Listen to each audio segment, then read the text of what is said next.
नमस्कार दोस्तों। प्रधानमंत्री नरेंद्र मोदी इस समय कर्नाटक दौरे पे हैं।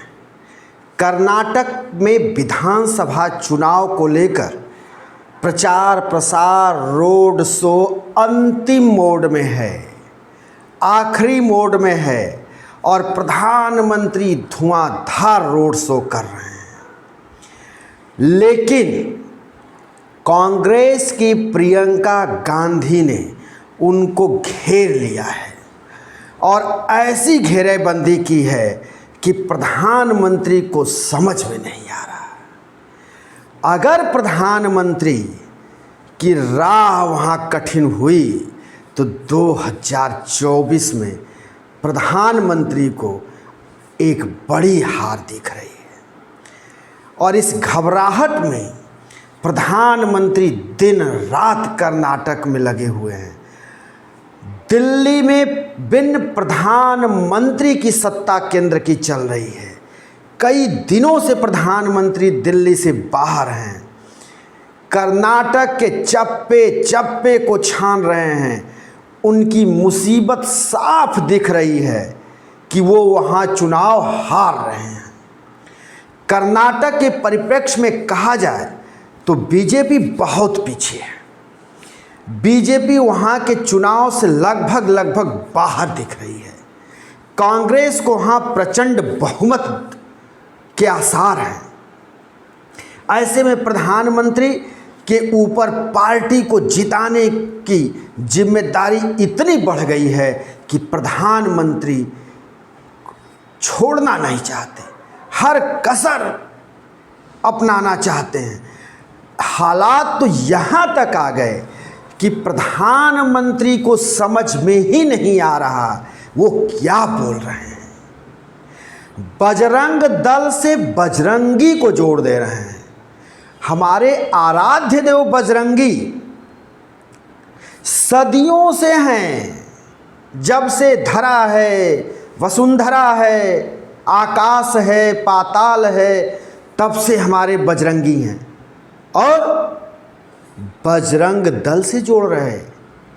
कुछ ऐसी स्थिति आन पड़ी है कि वो समझ नहीं पा रहे कि वो क्या कर रहे हैं। नासमझ तो नहीं है, लेकिन चुनाव की हार उनको इस बेचैनी के लिए विवश करती है। दोस्तों, 1984 में राम मंदिर के लिए एक ऐसे संगठन की जरूरत थी, भारतीय जनता पार्टी को, विश्व हिंदू परिषद को, जो अगले मोर्चे पर डंडा लेकर के लड़ाई लड़े, मार पिटाई कर सके। इसी के लिए 1984 में भारतीय जनता पार्टी के फायर ब्रांड नेता विनय कटियार ने इस दल का स्थापना किया, बजरंग दल बनाया। लेकिन आज वही विनय कटियार भारतीय जनता पार्टी में कहीं दिखते ही नहीं। यही प्रधानमंत्री नरेंद्र मोदी उनको किसी कोने में भेज दिया। विनय कटियार हर जगह से गायब हैं, उनकी कोई बिसात नहीं भाजपा में। लेकिन आज उन्हीं के बजरंग दल को हमारे नरेंद्र मोदी बजरंगी से जोड़ते हैं, बजरंग बली से जोड़ रहे हैं। कितनी हास्यास्पद बात है। वही बजरंग दल आज कई जगह तोड़ फोड़ करते हुए दिखी। कई जगह से खबरें आई, मध्य प्रदेश से आई, बिहार से आई, कई जगह से आई कि बजरंग दल के लोग उत्पात कर रहे हैं। उत्तर प्रदेश से भी आई, पुलिस ने लाठियां भाजी। ऐसे बजरंग दल की हमारे प्रधानमंत्री वकालत कर रहे हैं। हम प्रधानमंत्री से पूछना चाहते हैं कि बजरंग दल बजरंगी कैसे हो गया। हनुमान जी से बजरंग दल का क्या लेना देना। दोस्तों ये उसी तरह से है जैसे राम मिष्ठान भंडार, जैसे राम चाट भंडार। तो क्या राम मिष्ठान भंडार और राम चाट भंडार की मिठाई चाट खराब हो जाए, सड़ जाए, तो उसको न बोला जाए, इसलिए कि वो राम से जुड़ा हुआ है, तो वो भगवान राम से जोड़ दिया जाए। वाह प्रधानमंत्री, वाह क्या बात है। आप जैसा प्रधानमंत्री भारत के इतिहास में पहली बार हुआ है, जिसको पता ही नहीं कि बजरंग दल है और बजरंगी है। लेकिन प्रियंका गांधी वाड्रा ने तो इनके नाक में दम कर दिया है। उन्होंने ऐसी घेराबंदी की है, कई जगह प्रधानमंत्री को चिढ़ाया है। प्रधानमंत्री के ऊपर प्रियंका हमलावर होते हुए एक सभा में बोली कि प्रधानमंत्री जी आप गाली गिनाते हैं, गाली के आड़ में रोते हैं, लोगों से कहते हैं कि हमको गाली दी जा रही है। प्रधानमंत्री जी आप लोगों की तो सुनते नहीं। एक देश का प्रधानमंत्री इस तरह से बेचारा बनकर बात करता है, वो भी भारत का प्रधानमंत्री, बब्बर शेर प्रधानमंत्री। वाह प्रधानमंत्री जी, आपने तो कमाल ही कर दिया।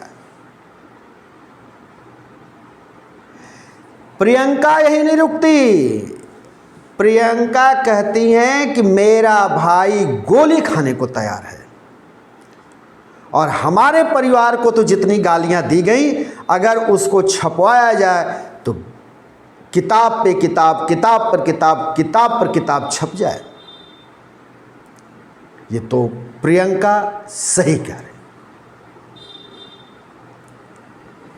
प्रधानमंत्री,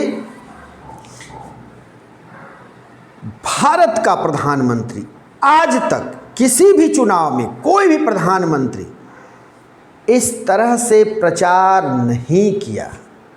आप जैसा, आप जिस तरह से प्रचार करते हैं, जिस तरह से आप बोलते हैं, जो आपकी भावभंगिमा होती है, माफ़ करिएगा, वो इस देश के प्रधानमंत्रियों ने कभी नहीं दिखाया और किसी में दिखा भी नहीं। तो दोस्तों, कर्नाटक में अगर भारतीय जनता पार्टी अगर हारती है तो क्या प्रियंका गांधी पर एफआईआर होगा? उनके घर ईडी जाएगी, उनके घर सीबीआई जाएगी, क्योंकि उनके चलते भारतीय जनता पार्टी कर्नाटक में चुनाव हार गई। क्या इसे प्रधानमंत्री नरेंद्र मोदी बर्दाश्त कर पाएंगे कि प्रियंका के चलते हम हार गए? तो जरा सोचिए, क्या हारने के बाद ईडी और सीबीआई ये सारे जो है प्रियंका के घर भेज दिए जाएंगे? और आप समझ गए होंगे कि क्या भारतीय जनता पार्टी उनको जेल में डालने की सोचेगी? ये तो खैर वक्त बताएगा। लेकिन दोस्तों, हम फिर आपसे यही गुजारिश करते हैं कि हमारे द पत्रकार टीवी चैनल को अधिक से अधिक देखा करें, सब्सक्राइब करें, लाइक करें, कमेंट करें। हम फिर किसी नए वीडियो के साथ आपके सामने हाजिर होंगे। तब तक के लिए शिवमूर्ति दुबे को दीजिए इजाज़त।